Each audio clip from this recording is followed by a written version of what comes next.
Hello guys, welcome to my channel Vishnu Naveen talkies. Mumbai versus RCB. RCB already ఒక hit track అయితే maintain చేస్తూ ఉంది. Matches అన్ని గెలుచుకుంటూ ఒక మంచి ఫాము, ఒక మంచి కాన్ఫిడెన్స్తో ముందుకు వెళ్తుంది. లాస్ట్ మ్యాచ్ ఏదో అటు ఇటు అయిపోయి ఆ బుడ్డోడు వల్ల మ్యాచ్ అయితే ఓడిపోయింది. బట్ ఈసారి మాత్రం ముంబైతో ఒక ఫ్లాట్ ట్రాక్, చేజింగ్ పిచ్చు, ముంబై టాస్ గెలిచి చేజింగ్ తీసుకుంది. ఇలాంటి సిచ్యువేషన్స్లో మన ఆర్సీబీ ఎట్లా వాళ్ళని ఫేస్ చేస్తుంది, ఎలా వాళ్ళని డిఫెండ్ చేసుకుంటుంది మరి తెలియదు. కొంచెం అయితే డౌట్గా ఉంది. ఎందుకంటే ఫస్ట్ బ్యాటింగ్ ఆర్సీబీ పడింది, సెకండ్ బ్యాటింగ్ ముంబై పడింది. కాబట్టి వాళ్ళు ఉన్న మాన్స్టర్స్ ఉంటారు. నిజంగా చెప్పాలి, మాన్స్టర్స్ కాదు, మాన్స్టర్స్ ఆర్సీబీ సైడ్ ఉండాలి. సారీ, అటు సైడ్ అంతా అవెంజర్స్, ఇటు సైడ్ మాన్స్టర్స్ అనమాట ఆర్సీబీ సైడ్. సో ఇట్లాంటి పిచ్ రోకో మెయిన్ కాంబినేషన్ వచ్చేసి రోకో కాంబినేషన్. వాళ్ళిద్దరిని ఒకటే గ్రౌండ్ లో చూడబోతున్నాం. కాకపోతే ఆపోజిట్ టీమ్స్ లో అంతే, అంతకుమించి ఇంకేం లేదు. కానీ మ్యాచ్ అయితే చాలా ఇంట్రెస్టింగ్ గా ఉంటుంది, ఇంట్రెస్టింగ్ గా ఉండింది. ఇప్పటి వరకు ఈ సీజన్ లో ఆర్సీబీటీ హైయెస్ట్ వ్యూయర్షిప్ వచ్చిన మ్యాచ్. ఆర్సీబీ జరిగిన ప్రతి మ్యాచ్ కూడా హైయర్ వ్యూయర్షిప్ వచ్చింది. నిన్నది సెకండ్ హైయెస్ట్ వచ్చింది. ఫస్ట్ మ్యాచ్ ఎస్ఆర్ఎస్ తో వచ్చింది హైయెస్ట్ వ్యూయర్షిప్. మరి ఈ ఆర్సీబీ అండ్ ఎంఐ మ్యాచ్ ఎట్లా జరిగింది, ఏ విధంగా జరిగింది, ఎవరు ఎట్లా ఆడారు, దాని గురించి కంప్లీట్ గా మాట్లాడుకుందాం. వీడియో మొత్తం మిస్ అవ్వకుండా లాస్ట్ వరకు చూస్ చేయండి. విరాట్ కోహ్లీ ఓపెనింగ్ దిగాడు, టాస్ గెలిచారు, వాళ్ళైతే చేంజ్ తీసుకున్నారు. Virat Kohli and salt opening దిగారు. విరాట్ కోహ్లీ స్టార్ట్ అయితే ఇచ్చాడు 6 తో. ఆ తర్వాత సాల్ట్ తగులుకున్నాడు, బీభత్సంగా ఆడాడు. 265 స్ట్రైక్ రేట్ తో ఆడాడు. ఈ మ్యాచ్ మాత్రం 78 రన్స్ కొట్టాడు. అబ్బా అద్భుతంగా ఆడాడు. సాల్ట్ ఇచ్చిన ఇన్నింగ్స్. విరాట్ కోహ్లీ ఆడడానికి ట్రై చేస్తున్నాడు కానీ షాట్స్ కనెక్ట్ అవ్వట్లేదు. లిటరల్ గా షాట్స్ మిస్ అవుతున్నాయి. కొంచెం కాన్ఫిడెన్స్ లో అయిపోతా వచ్చింది. రాను ఆడుతున్నాడు కానీ ఎక్కడో మిస్ మ్యాచ్ అవుతున్నాయి. షాట్స్ సరిగ్గా సెట్ అవ్వట్లేదు, పడుతున్నాయి, సింగిల్స్ అవుతున్నాయి, డాట్స్ అవుతున్నాయి. కొంచెం లో కాన్ఫిడెన్స్ అనిపించింది. తర్వాత దానికి తెలిసిన రీజన్ కూడా మనకు అప్డేట్ ఇచ్చారు వాళ్ళు.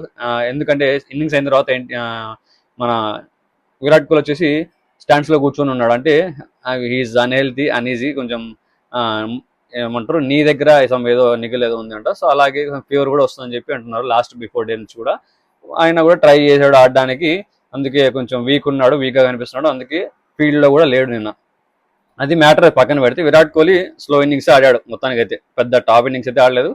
సో రెస్ట్ తీసుకుంటే బాగున్నాము. బట్ స్టిల్ తను కాంట్రిబ్యూట్ చేయాలని మేబీ టీంలోకి రావడం జరిగింది. ఆ తర్వాత ఫిల్ సాల్ట్ ఆడిన ఇన్నింగ్స్ అసలు రచ్చ ఆప్షన్స్ చేశాడు విరాట్ కోహ్లీ. మళ్ళీ ఫిల్ సాల్ట్ ఆప్షన్స్ చేసుకున్నాడు.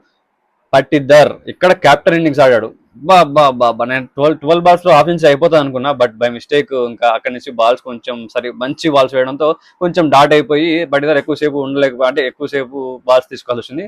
ఆల్మోస్ట్ 17 బాల్స్ కు ఆఫెన్స్ అయింది అనమాట. One of the best knock అని చెప్పాలి ఈ సీజన్ లో. ఈ సీజన్ లో 4th హైయెస్ట్ అనుకుంటా. 17 బాల్స్ లో ఆఫెన్స్ చేయడం ఇది. ఫస్ట్ ఇంత బాగా ఆడుతున్నాడు పట్టిద్దరు. కానీ T20 world cup, T20 main squad లో ఇండియా టీమ్ లో అవకాశం అయితే ఇంకా రాలేదు. మరి ఈ సీజన్ అయిన తర్వాత అయినా వస్తుందేమో. For the best. మంచి కాన్ఫిడెన్స్ నాకు. 6 ఎటువంటి బాల్స్ పడినా 6 కొడుతున్నాడు. అంత బీభత్సం ఇన్నింగ్స్. అసలు 7 బాల్స్ 7 రన్స్ ఉన్నాయి. అక్కడి నుంచి కొట్టుతూనే పోతూనే ఉన్నాడు. ఆ తర్వాత వచ్చిన బీస్ట్ టిమ్ డేవిడ్, అద్భుత అంతే. తర్వాత జితేష్ శర్మ, తర్వాత టిమ్ డేవిడ్ ఇద్దరు వచ్చారనమాట. తర్వాత కొద్దిసేపటికి విరాట్ కోహ్లీ అవుట్ అయిపోయాడు. తర్వాత పట్టిదర్ అవుట్ అయిపోయాడు. టిమ్ డేవిడ్ 34 రన్స్ కొట్టాడు 16 బాల్స్ లో. అదొక మంచి నాకు అనమాట. అంటే టీమ్ డేవిడ్ ఫినిషర్ గా మంచి రోల్ ఇస్తున్నాడు. అలాగే రొమెరో షెపర్డ్ వచ్చినా కూడా మంచి రోల్ ఇస్తాడు. లాస్ట్ లో దిగాడు రొమెరో షెపర్డ్ కూడా. ఎక్కువసేపు లేడు కానీ ఎక్కువ బాల్స్ రాలేదు, అవకాశం రాలేదు ఆడడానికి. సో ఫైనల్ గా ఆర్సీబీ అయితే 240 రన్స్ టార్గెట్ పెట్టింది అనమాట. బాగా ఆడారు. హైయెస్ట్, సెకండ్ హైయెస్ట్ ఈ సీజన్ లో మళ్ళీ వీళ్ళది అదనమాట. ఫస్ట్ 250, ఇప్పుడు 240. 200 రన్స్ అని చాలా కామన్ అయిపోయింది ఆర్సీబీ. మరి ఈ సీజన్ లో మొత్తం 4 మ్యాచ్లు 200 పైన స్కోర్ చేసింది అనమాట. మరి నెక్స్ట్ ఇంకా చాలా ఉన్నాయి. ఇలాంటి రికార్డ్స్ ఎన్ని అవుతాయో చూడాలి. ఇంకా 250ని క్రాస్ చేసి మళ్ళీ వాళ్ళ రికార్డ్ని సెట్ చేస్తారేమో చూడాలి. హైదరాబాద్ టీమ్ స్కోరు 287 అనుకుంటా, దాన్ని క్రాస్ చేస్తారేమో చూడాలి. ఈ సీజన్లో అవుతుందో లేదో, బ్రేక్ అవుతుందో లేదో అది. అలాగే ప్రతి టీంలో కూడా ఓపెనింగ్ బ్యాట్స్మెన్స్ చాలా డిస్ట్రక్టివ్గా ఉన్నారు. అలాగే ముంబైలో చూసుకున్నట్టయితే Rohit Sharma, Ryan Rickelton opening దిగారు. అద్భుతమైన బ్యాటింగ్ లైనప్ ఉంది ముంబైకి. చాలా చాలా స్ట్రాంగ్ లైనప్ ఉంది.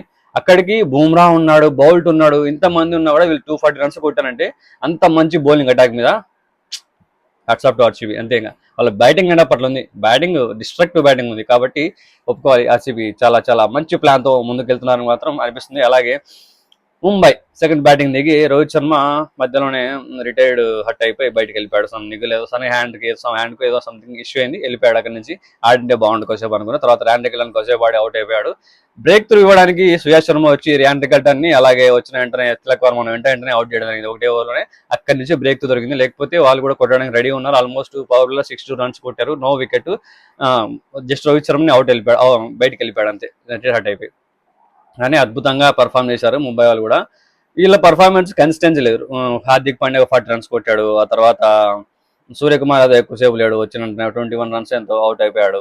సో ఇలా అవుట్ అవ్వడంతో వాళ్ళకి కొంచెం స్ట్రగుల్ అనేది స్టార్ట్ అయిపోయింది, వికెట్స్ అవ్వడం. తర్వాత లాస్ట్ కి రుతర్ఫర్డ్ వచ్చాడు ఇంపాక్ట్ ప్లేయర్ గా, ర్యాంప్ ఆడిచ్చాడు నిజంగా. 70 రన్స్ ఏమో కొట్టాడు. అబ్బా ఏం ఆడాడు ఆట అసలు. 25 బాల్స్ 27 బాల్స్ ఆడాడు, మామూలు ఆడాలి. లాస్ట్ ఓవర్లో అయితే అసలు సిక్స్లు కొడుతున్నాడు. ఒక సైడ్ మ్యాచ్ ఓడిపోతారు, ఆల్మోస్ట్ లాస్ట్ ఓవర్ కి చాలా రన్స్ కొట్టాల్సింది.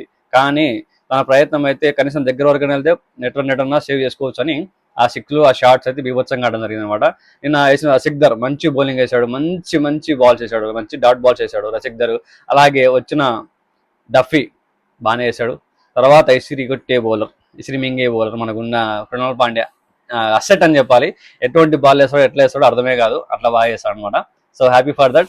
ఎవ్రీ టైం ప్రతిసారి మనకు వికెట్స్ కావాల్సిన ప్రతిసారి కూడా వికెట్స్ ఇస్తున్నాడు, అలా అంత బాగా బౌలింగ్ పర్ఫామ్ చేస్తున్నాడు. అలాగే నెక్స్ట్ శ్రేయాస్ శర్మ మంచి బౌలర్, మంచి స్పిన్నర్, మంచిగా బాగా మనకు ఉపయోగపడుతున్నాడు అవసరమైనప్పుడు. కరెక్ట్గా ఎలా వేయాలనో అలానే ముందుకు తీసుకెళ్తున్నాడు. వికెట్స్ కావాల్సినప్పుడు వికెట్స్, డాట్ కావాల్సిన డాట్స్. సో ఇలా భువనేశ్వర్, సో మనకు బౌలింగ్ బ్యాటింగ్ ఆల్రౌండర్స్ ప్రతి ఒక్కరు బాగా సెట్ అయిపోవడంతో టీం కొంచెం బాగానే రన్నింగ్ అవుతుంది. ఇది ఇలానే కంటిన్యూ అయ్యి ఫైనల్స్ కూడా వెళ్ళి ఈసారి కూడా కప్పు కొట్టాలని కోరుకుందాం. జేఆర్సీబీ ఫ్యాన్స్ అంతే. సో ముంబై కూడా బాగానే కష్టపడుతుంది పాపం, టాప్ కిందకి వెళ్ళిపోయింది. ఇప్పుడు 3 మ్యాచ్లు ఓడిపోయింది, 4 ఒకటే గెలిచింది. ఇంకా గెలవాలి, చాలా మ్యాచ్లు గెలవాలి. ఇలాంటి మ్యాచ్లు చాలా ఉంటాయి. సో ఇంకా రాబోయే మ్యాచ్లు చాలా ఇంట్రెస్టింగ్ ఉండబోతున్నాయి. ఎందుకంటే టాప్ 3 టీమ్స్, మెయిన్ టీమ్స్ అంటే చెన్నై, ముంబై, కోల్కతా, ఈ ఆర్సీబీ కాకుండా ఈ ఎక్కువ సార్లు కప్పు కొట్టిన టీంలు అనమాట. ఈ టీమ్స్ కింద ఉండిపోయినాయి. ఇప్పుడు ఈ టీమ్స్ పైకి రావాలంటే చాలా మ్యాచ్లు గెలవాలి, చాలా అద్భుతమైన ప్రదర్శన చేయాలన్నమాట. మరి ఏం చేస్తారో చూద్దాం, లెట్స్ వెయిట్ అండ్ సీ. మీకేమనిపించింది మ్యాచ్ చూసిన తర్వాత కింద కామెంట్ చేయండి. అలాగే నా ఛానల్ సబ్స్క్రైబ్ చేసుకొని వీడియోస్ లైక్ చేయండి, షేర్ చేయండి, ఇలా కామెంట్ చేయండి. Love you all. పక్కన గంట గట్టి కొట్టేసి పెట్టేసుకోండి, నా వీడియోస్ మిస్ అవ్వకుండా మీ దగ్గరికి వచ్చేస్తాయి.